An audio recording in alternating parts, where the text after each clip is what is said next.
Welcome, everybody, to the International Fuel Ethanol Workshop and Expo podcast series. My name is Tim Ports. Happy to be joined today by Thiago Righi, process engineer from Whitefox Technologies.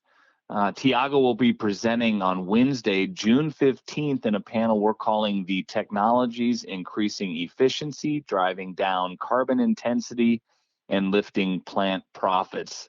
That presentation and that panel again is Wednesday, June 15th at 1:30, just after the lunch break. Thiago, thanks for joining the podcast. Thrilled to have you here. Thank you. Thanks for having me.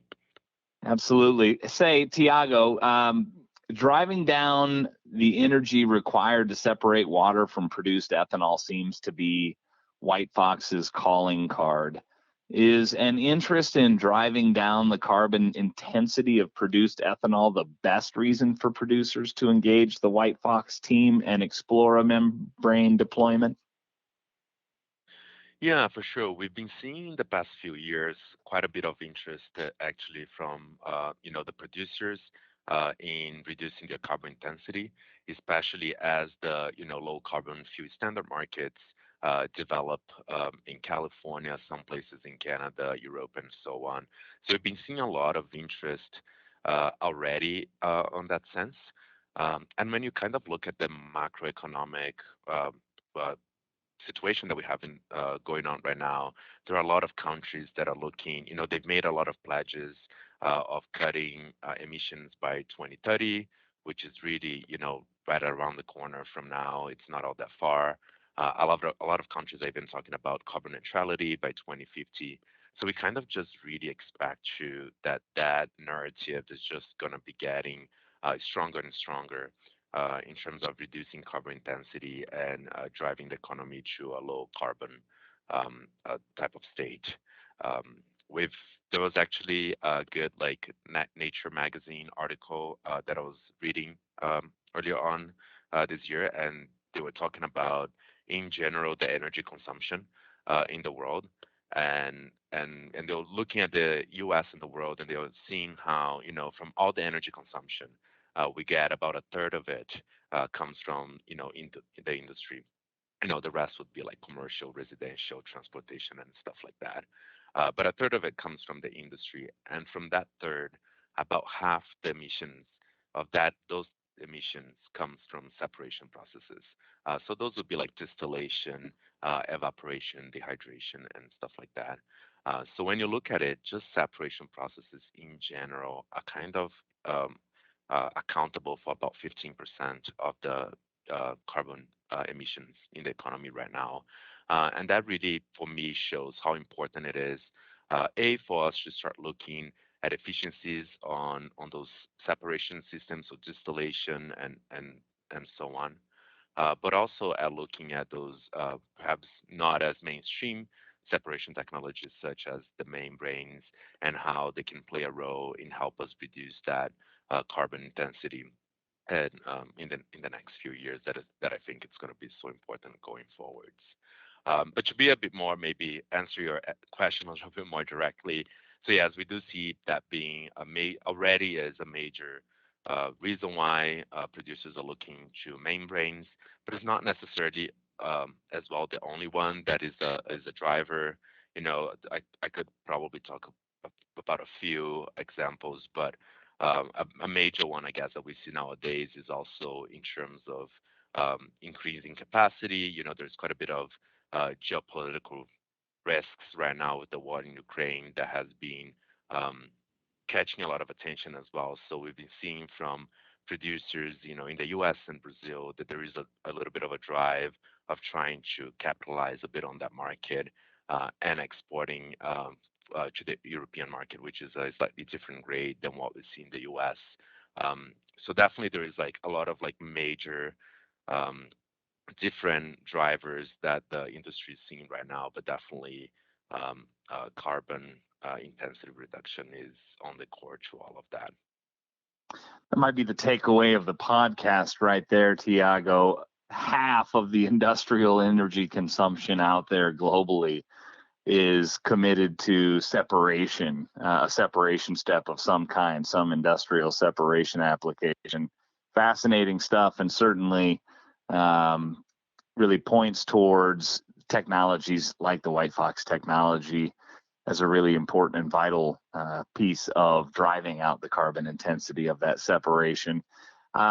Your abstract talks about Whitefox optimizing and expanding its membrane system over the course of the last handful of years. Can you talk about how the offering has been expanded and optimized, and what inspired Whitefox to those developments? Yeah, for sure. Yeah, I think there is definitely two aspects of that optimized and expanded, and maybe I'll talk a little bit about the optimization type first.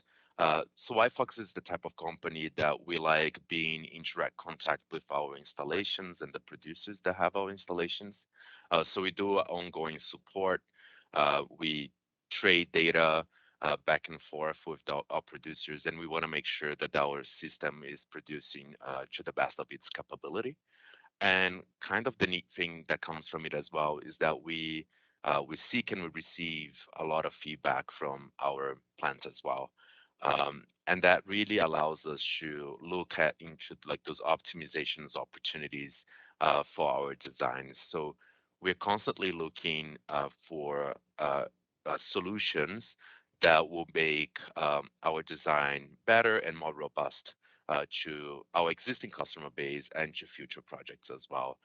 So that's kind of what we're hinting with that optimized side of the abstract. We want to talk a little bit about some of those products that we've been developing and how we are making the solution even stronger and helping our current base of producers to have a better solution and a more efficient operation from it. So that's kind of a little bit of what we are hinting with that optimized design. On the expanded side, I have a couple of examples. We've been, looking to like expand the array of solutions that we can deliver to the industry as well. So I guess a very good example is with COVID. We all know that it kind of threw a wrench in all industries, including the ethanol industry. And specifically for the ethanol industry, created a market for higher grade ethanol. We had a customer at that point that we were starting to develop the solution for them. That was Kansas Ethanol. So when COVID happened and changed a little bit the market dynamics, we looked into developing a solution that would allow for flexibility in what the client could produce. So that's what we call the flex design. So we looked at something that could produce a high-grade ethanol, so either sanitizer or something on that range. But when the market conditions were not ideal for that type of high grade, they could operate with fuel standard ethanol as well by slightly changing the way of operating the plant. And because energy efficiency is so core to Whitefox, we looked into a lot of details on how to make the system as tight and integrated as possible so we could deliver a pretty low energy consumption system that could operate either way. So it was a big success for us. Like at the end of the day, Kansas is able to operate at high grade, very low congener levels on the final product, and their energy consumption is actually smaller than what they used to have when they were operating at fuel grade before installing a Whitefox system. So that was kind of a really neat way that we've been, expanding in different markets. The other one that we've been working really hard on the past few years here now is on those like deeper energy saving solutions. So to kind of put in like high level, a typical installation that we have in about a dozen plants right now will deliver a 10% energy reduction to the producer. What we've been developing now, and we've been collaborating a lot with Western Plains on this, is to develop a solution that will give something around the range of 40% energy solution. So that's been pretty far down the engineering now, and we are very looking forward to get the one start building very soon.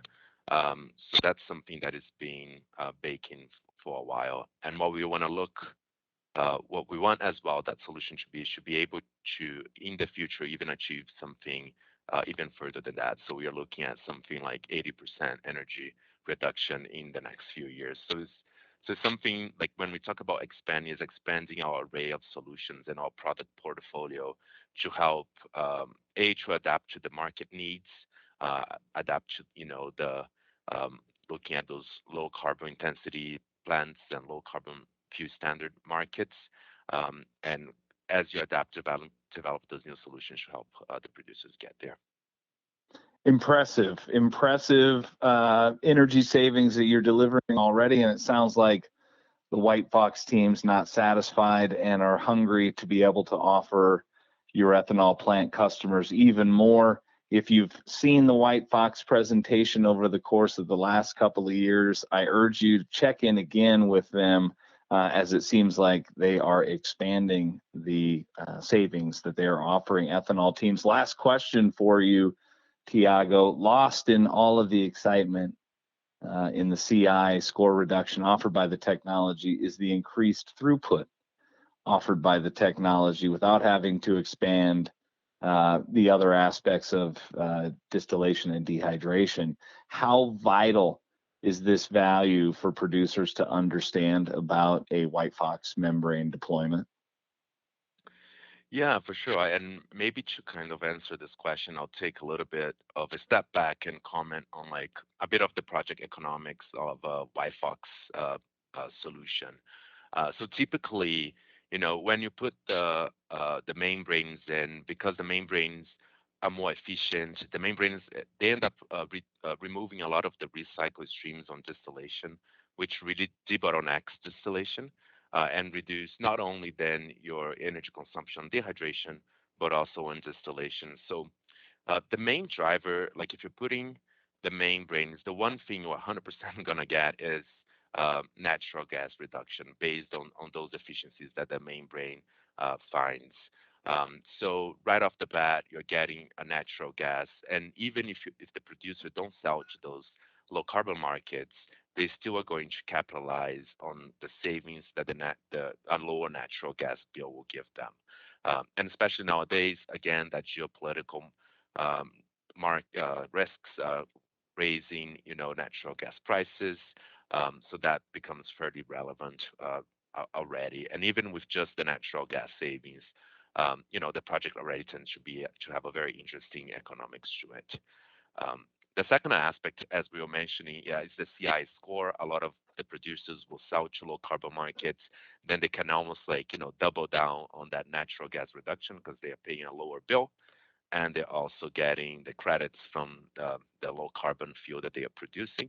So that's another way that improves even more the economics of the project.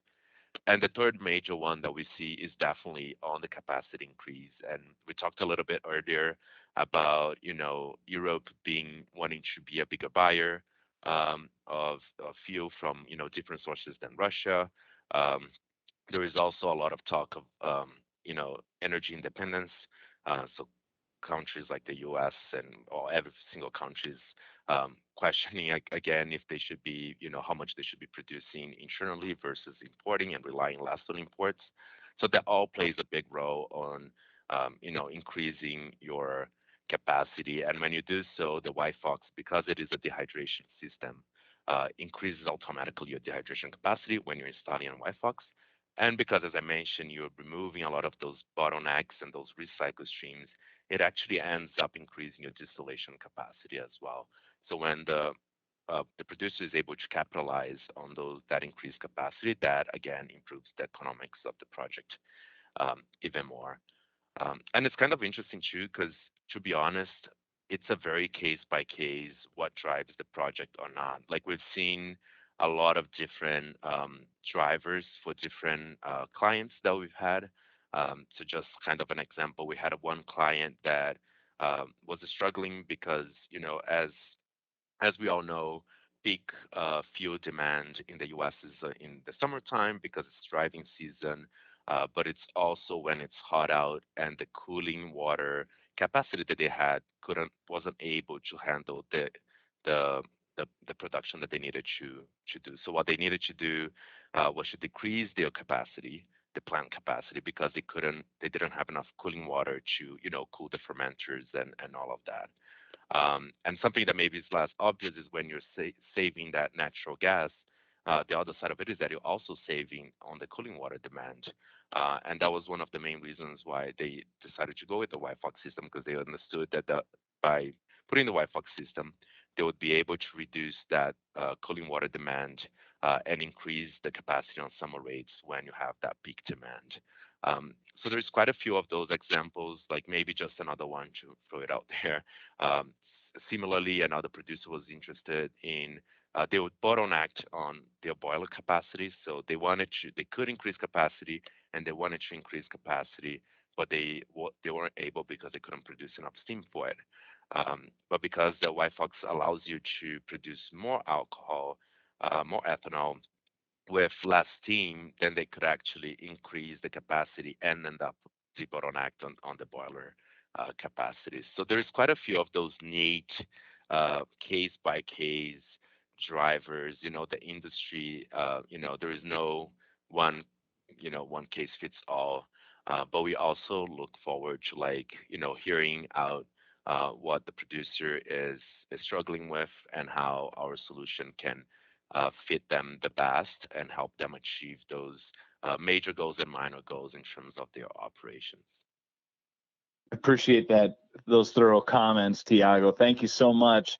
If you're interested in hearing more, as you heard from Thiago, Whitefox membrane system can solve a lot of different problems. It sort of depends on what your situation is at your facility. If you'd like to hear more, please join Thiago on 1:30 and Wednesday, June 15th, as he lays out the membrane's essential role in the pursuit of primary energy reduction solutions in the ethanol industry. We look forward to seeing all of you in Minneapolis, June 15th. Thank you, Thiago, for joining the International Fuel Ethanol Workshop and podcast series. I'm Tim Port signing off. Until next time. Thank you. Thank you very much.